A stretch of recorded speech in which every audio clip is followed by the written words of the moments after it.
I'm a millionaire by 31. Let me tell you how I did it. I got 3 reasons why I got rich by the time I was 31. Let me give you those. Here's number 1. I lived in America. I mean, how lucky can you get? America's easy. That's why everybody wants to come here.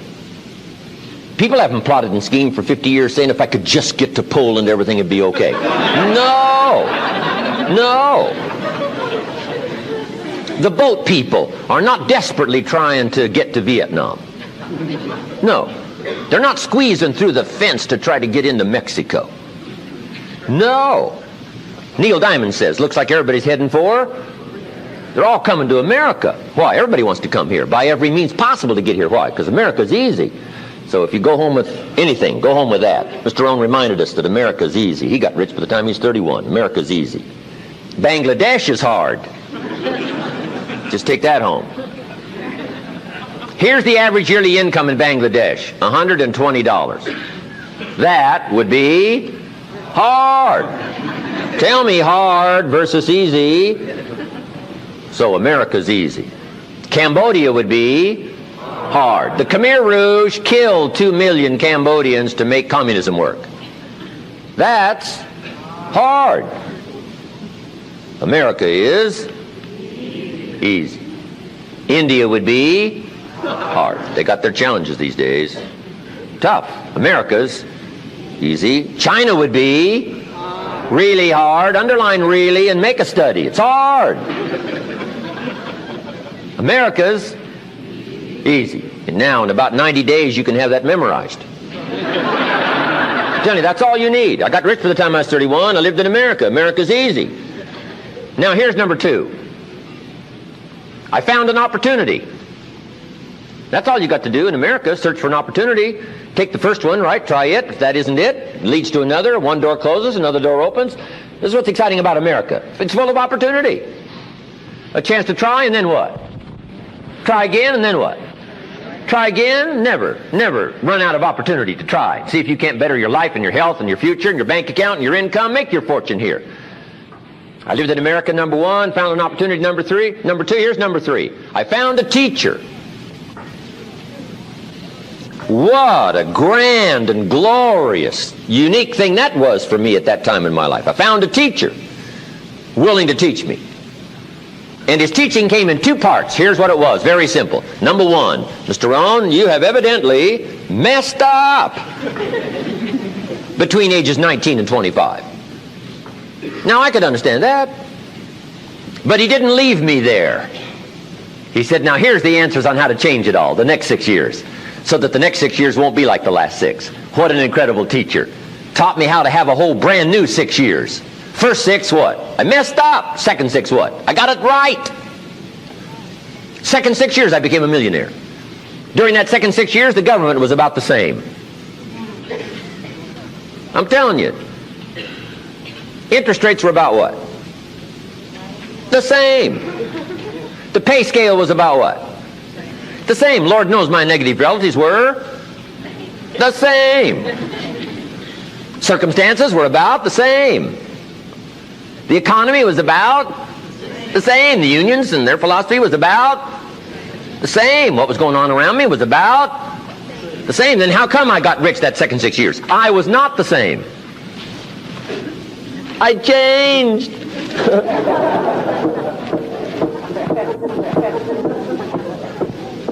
You say, well, Mr. Rohn, if you can do that, can anybody do it? Yes, I invite you on that journey. Anytime you want to. You can stay the same so that the next 6 years will be like the last 6. Take a look at the last 6 years. And I'm telling you, the next 6 years of your life is going to be like the last 6. Unless you want to count on this short list that we call not much list. Most everybody's counting on this not much list. What if all of your negative relatives turn positive? What would that do for your future and your fortune? What? Not much. Not much. What if prices came down a little? What will that do for your future? I'm telling you, not much. If the economy gets a little better, what will that do? Not much. Now that the Democrats are in power, what's that going to do for your future? Not much. We could get a good debate going here. If the Republicans would have stayed in power, what would that have done? Not much. Hey, we could get a good debate going here. I'm telling you, it's a not much list. If you don't make plans of your own, guess what? You'll probably always fit into someone else's plans. Guess what someone else may have planned for you?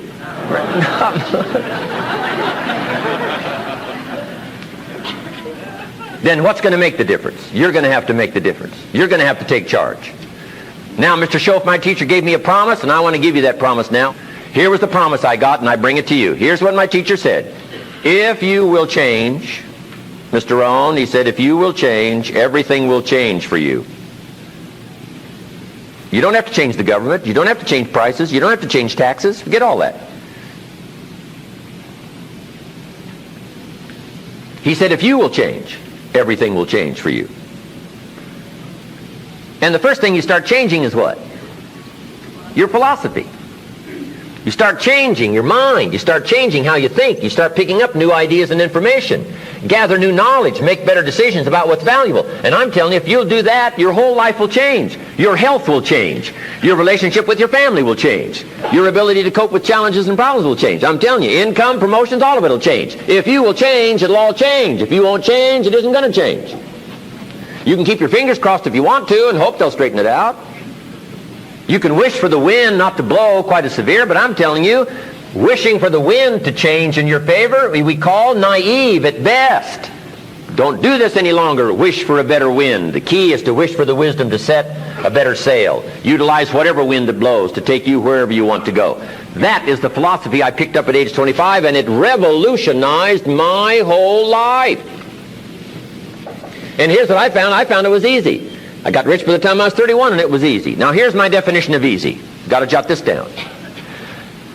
My definition of easy, meaning something I could do. I figure if it's something you can do, it's easy. Now, here's a parenthesis. Parenthesis, I worked hard at it. I found something I could do, which was easy, but I worked hard at it. I got up early and stayed up late, worked hard that 6 years. But what I did was easy, meaning it was something I could do. You say, well, Mr. Rohn, if it was so easy, how come everybody else around you during that 6 years, how come they didn't get rich? Here's why. It's easy not to. How else would you describe it? That's it. You say, no. For all of the rest of them, it was hard for them and it was easy for you. That's not true. You couldn't debate me on that in front of this intelligent audience. But here's the challenge. Let me give it to you in a philosophical phrase. I tend to be a little philosophical. Here it is. The things that are easy to do are also easy not to do. That's the difference between success and failure.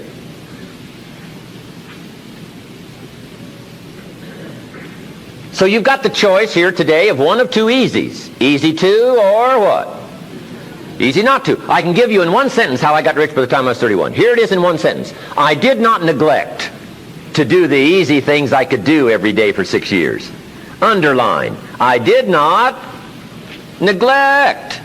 That's the key. I found something easy I could do that led to fortune, and I did not neglect to do it. Major reason for not having everything you want in America. Major reason for not having more of what you want in America. More health, more money, more power, more influence, more everything. Major reason why you don't get it. Simple answer. Neglect. Neglect. And here's the problem with neglect. It starts as an infection. And if you don't take care of it, it becomes a disease. And here's what else is the problem. One neglect leads to another.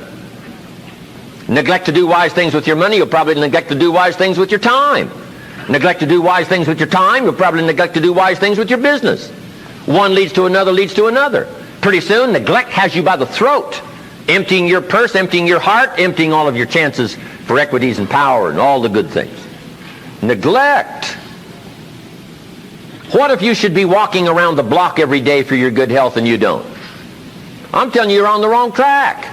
You should do it, you could do it, you don't do it. That's called formula for disaster. All you've got to do is let that and a few other things accumulate for 6 years, and now you're driving what you don't want to drive, wearing what you don't want to wear, living where you don't want to live, doing what you don't want to do, maybe having become what you really didn't want to become.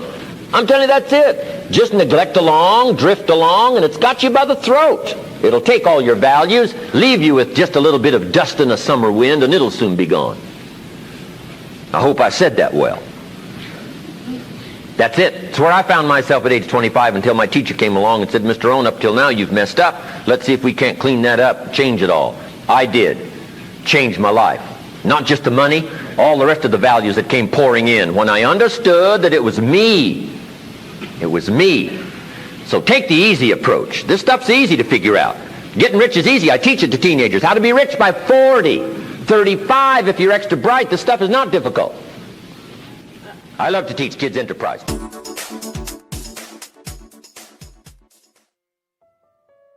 I used to wonder why two people could work for the same company, one make twice as much money.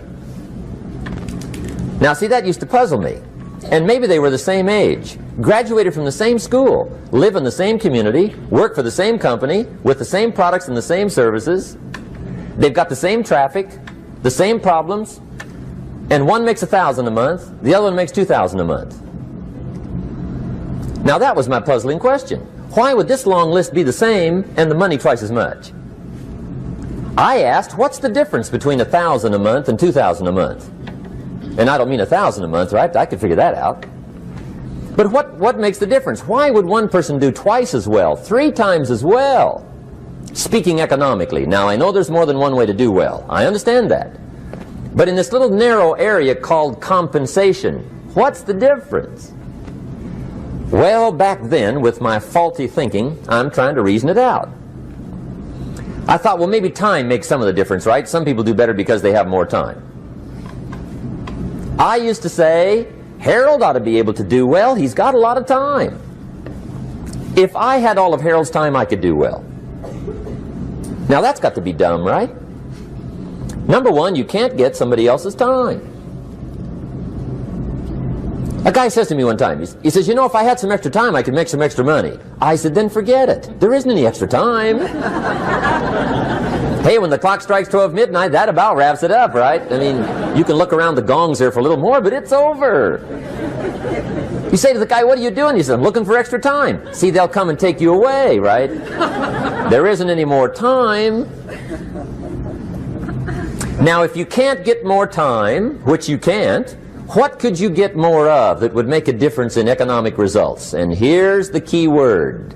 Make it a part of your notes. We're going to consider it tonight. The word is value. And I have a little phrase for your notes. Value makes the difference in results. Value makes the difference. You can't get more time, but you can create more value. Now here's the first lesson of economics. Everybody should learn it from the time they're old enough to understand what a dollar means. How to earn one, how to get one, how to keep one, what to do with it. First lesson of economics. We primarily get paid for value. That's lesson 1. Bringing value to the marketplace. That's how you get paid. You don't get paid for the time. I know it takes time to bring value to the marketplace, but you get paid for the value, not the time. Now, since that's true, here's one of the key questions of the evening. Is it possible to become twice as valuable at the marketplace and make twice as much money in the same time? Could you become 3 times as valuable? Make 3 times as much money in the same time? Is that possible? The answer is yes, if. And it's always if, right? Life is known as the big if. Harry Truman once said, life is iffy.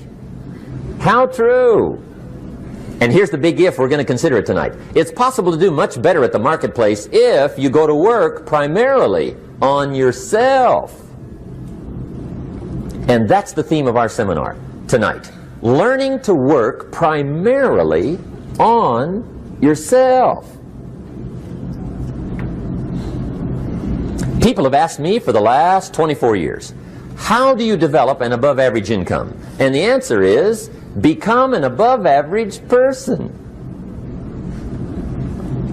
Develop an above average handshake.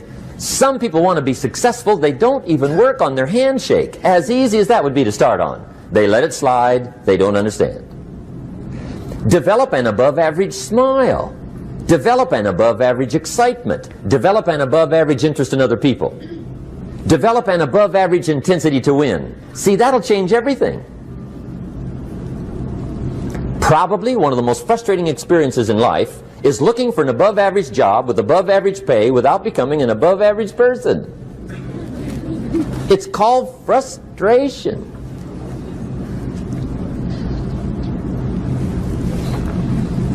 And Mr. Shoaff gave me probably the greatest clue he gave me when I first met him. He said, Jim, if you want to be wealthy and happy the rest of your life, just learn this lesson well. He said, learn to work harder on yourself than you do on your job.